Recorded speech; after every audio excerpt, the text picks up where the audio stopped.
Hello everybody. In today's video, I wanted to take some time and explain the precautions and potential warnings to Kundalini awakening. Later on in my channel, once I finally get the whiteboard I've been talking about, I'm going to start diving more into deeper spiritual concepts like reincarnation and really breaking down the chakra system even more. But I think it's important for me before I do that to kind of give a bit of a disclaimer to Kundalini awakening and like the potential downsides. It's a bit complicated because it's not that there's any downsides, negativities, fears, or actual like warnings with Kundalini awakening. Like it's something that there's nothing wrong with it, and it should happen because it's helping somebody realize the truth. The thing is if somebody is not set and stable, grounded, let's say maybe their lower three chakras aren't balanced out correctly, Kundalini awakening can be an incredibly ungrounding experience and can lead to, feelings of, going insane and insanity. And that's especially if you don't have a grounded basis and a knowledge and an understanding about what it is that you're doing, and you're just maybe jumping into doing Kundalini in order for the sake of releasing DMT and having some sort of experience. If that's something that you're chasing and you're ungrounded in the knowledge, that energy can really just spiral out, and it can go so many different ways, and you may not be able just to land on the ground, especially given Western society that doesn't really have a place for an idea like Kundalini awakening. It's something that people, if you're trying to, especially in my case, if you're trying to tell other people about it and they don't know anything about Kundalini energy, then you might kind of get looked like, oh, you're a bit crazy. That's really like the biggest warning, is it could potentially ruin relationships, or potentially ruin occupation and overall home stability and all that if you're not properly prepared. And when I say not properly prepared, a lot of people will see like the Kundalini breath yoga, think that's cool, want to jump on top of that, but are not completely grounded and ready for an experience like that. And so what I mean is, like, when it comes to very basic necessities, like with the root chakra, if somebody isn't situated where they don't have a proper home or a proper survivability and food and all that, then Kundalini awakening can be very ungrounding to that person. Their energy might be way up here and their mind might be way out there, but if they're not grounded back down to reality, then there can be a danger for that person, because they might not be able to fully take care of themselves whenever they're in this situation. Given my personal example, when I had a Kundalini awakening last year, the energy rose up, and I was getting all of this knowledge and these downloads, and kind of piecing together everything that I've heard before, and piecing together different events that happened in my life, and understanding why they happened the way they happened. And it was very overwhelming, especially when, part of me thinks, I don't know if I'm going insane when I'm receiving these downloads of information during this period of time that was happening over a period of 2 weeks, to the point where I needed my mother to come visit me when I was at the time living in Alabama, because I didn't feel even stable enough to cook for myself. And there was a lot of fear and instability in me as well. So it really felt like it was something that I wasn't fully prepared for, yet it was definitely an experience that was bound to happen, that was going to happen at some point. And I think that it wasn't necessarily a fault of my own, of not being prepared, but more so society and the environment that we live in. We don't necessarily have a support for this. I talked with the spiritual therapist, prior in this year, and she was telling me, it was after this experience, but it was prior in this year, and she was telling me that in a lot of cases with the Kundalini awakening, people, especially more so back in the 60s and 70s when we didn't have as much of an understanding for this, they would end up in insane asylums and things like that, because nobody would be able to comprehend what that person was talking about. And if they didn't have a way to ground or to explain that information, then it really just seems wild.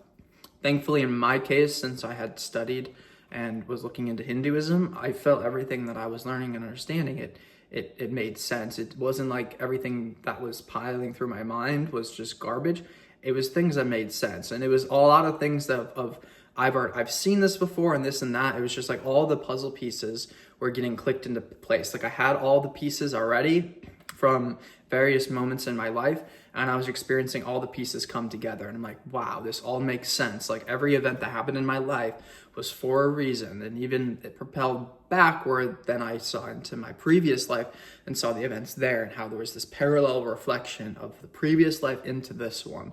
And that's why I'm very excited when I get the whiteboard and I'm going to be drawing about reincarnation. That's something I'm very excited about. And I can kind of show that, because I'm able to draw and I'm able to explain this concept well. And a lot of it just came from that 2-week period of downloads. Also during this period, when we talk about instability, this was a period where I actually was vegetarian for nearly 2.5 years, almost up to 3 years. And during this experience, since I was doing sadhana, there was tantric sadhana, part of me was questioning in my mind, like things like, eating eggs was something that was like on my list kind of. I would eat that still, but things like eggs and chicken and fish, I was starting to question, because I'm on this tantric path and everything is an illusion, then what harm is it in me eating chicken or fish or eggs? To preface, I went through like what was like, I don't even know, it wasn't even necessarily rejection. It was like this self-rejection that I went through with a girl, and I ended up really making that a bad thing. And where I because of the awakening, I was trying to share everything with her, and that's another kind of point of advice, like with the Swadhisthana chakra and relationships. If you have a Kundalini awakening, it's like if you start to tell everybody and your closest friends, like I did, and try to share, hey, I just learned my past life and all this. If they're not spiritually minded, then you might end up losing those friends, let's just say. But I went 2 days fasting, and at the end of that fast, there was nothing in me that wanted to eat sattvic foods, and I like sweet things and like the oatmeal and the quesadillas that I was making a lot for myself, and the tofu and the lentils and all that, and the black rice and all that I constantly was eating. I just could not eat anymore. Like something literally felt like it changed in me during this experience. And so that next day I woke up and I ate 12 eggs, and it was like the first time that I had 8 eggs in a long time. And you could imagine there was like this huge surge in energy when I did that, and that kind of carried on with me for some time.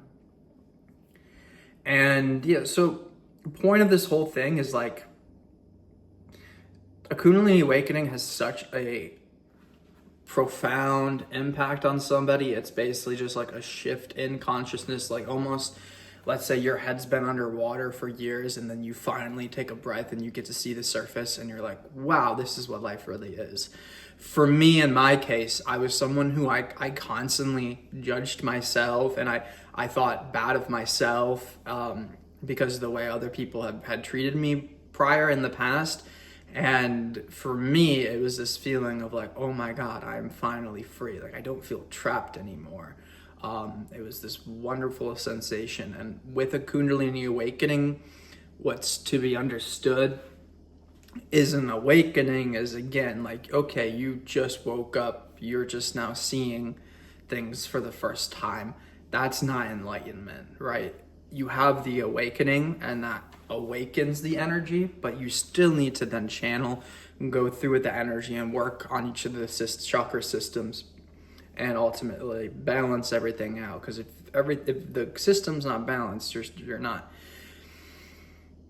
because your Kundalini awakening doesn't make you super, it just makes you very energetically unbalanced. And so there is then that effort, because you have a Kundalini awakening. That's why it was very important for me. That's why I was very thankful when I had this, that I have a guru, and my guru was teaching me the Bija mantras. At the time I was on Batak Beraba, but that was something that really did, as I continued, it helped me be able to basically channel this energy into different formats instead of it just being high sprung, like, oh, I have all these ideas, a million things jumbling through my head. It's important because that's the more the feminine side of the brain. The right side, the more analytical side of the brain, is something that needs to be strengthened, so that way when you have all this information going on in the left hemisphere, that you can actually analytically process it and make it something that can be used in a just used in like a realistic, grounded type of way. And that is also directly the case with people who, if they're trying Kundalini or if they're trying psychedelics or something like that. It's the same case. If you take a psychedelic and that right side, the masculine analytical part of your brain, isn't wired properly, then you're not going to take a lot back with you in that experience, and also you might have an unstable experience as well. If your left side of your brain is more developed and you take something like a psychedelic, that's only going to increase that chaotic, the thoughts and the creativity. You need to have that right side dialed in as well, or the Shiva side of it. And that's something, like in my case, I'm an analytics major. In college, I was information systems analytics major. So I'm looking back, even though I feel like that degree was pretty boring, I'm like, well, it did definitely help me develop that right side, analytical side of the brain. And that's incredibly important, because without it, then it's, the only way I'm able to talk without a script and kind of be able to follow along with the story is because of working on the right hemisphere analytical side, masculine side. If the left hand, that gives me the creativity and the ideas for the videos. But if I was fully expressed there, I would be talking, and I'm working on this now because I know in the past I have, but talking for 40 minutes on end, 2 hours on end, just nonstop, bouncing from place to place. Which, nothing to say that's like bad or a wrong way to make videos, but it's like, to be more concise, straightforward, have an idea, have a reason behind it. It's good to develop that right side of the brain.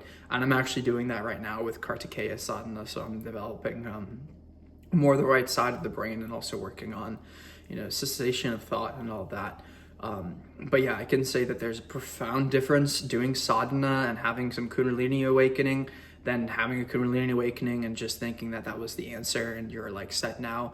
Because I just feel like in the West that there's this word Kundalini, people just use it pretty freeingly, and they think I don't really know, because it seems like everyone in the US just kind of does their thing and they have their own spirituality, and it's like, let me focus on myself and my own spirituality and less so on other. So it seems like a very independent type of spirituality, when I know, like, with Hinduism, it's all connected. The deities are connected, and that's what connects all of us together. And I'm like, without having some central figure or central unity, central figures to have unity around, it's kind of why I feel like here in the US, things are so disorganized and not unified.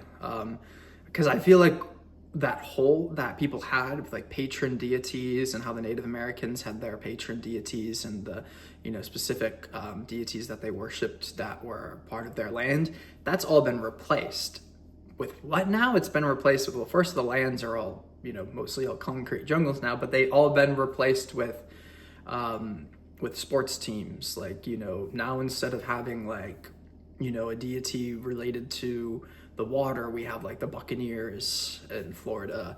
And yeah, I'm not a sports guy, as you can tell by everything here on this channel.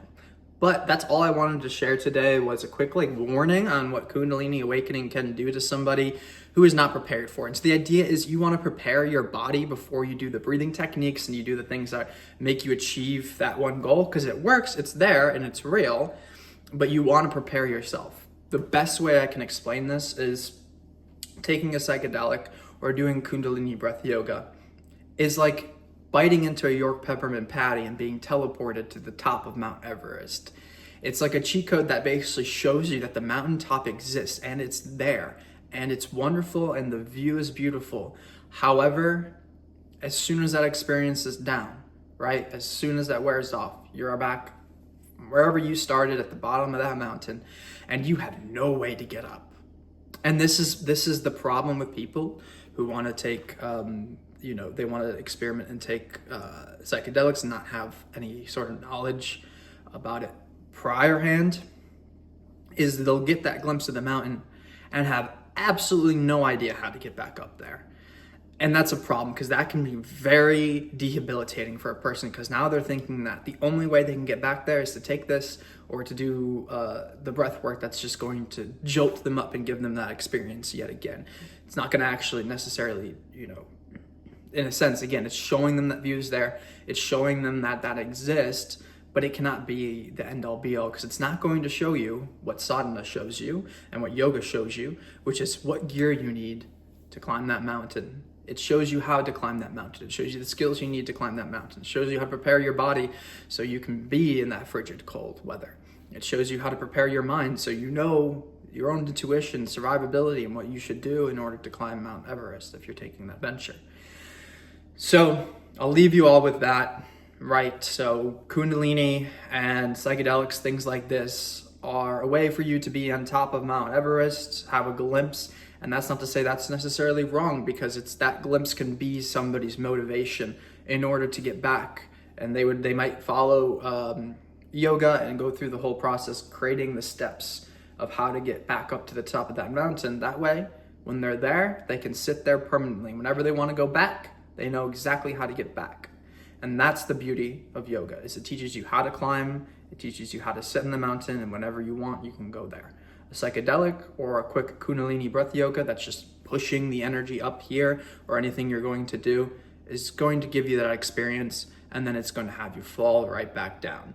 And that's not, especially with Kundalini breath yoga, that's not a big deal if you're somebody who's a practice yogi, because the energy might just, when it falls back down, it might not, really affect you much. But again, somebody where they experience and then the energy kind of crashes back down, they might be left, if their root chakra isn't even balanced, it might completely break them, and it might make it so they can't recover and get back into their life, because they've seen something so glorious, so beautiful, that they can't, get it out of their mind.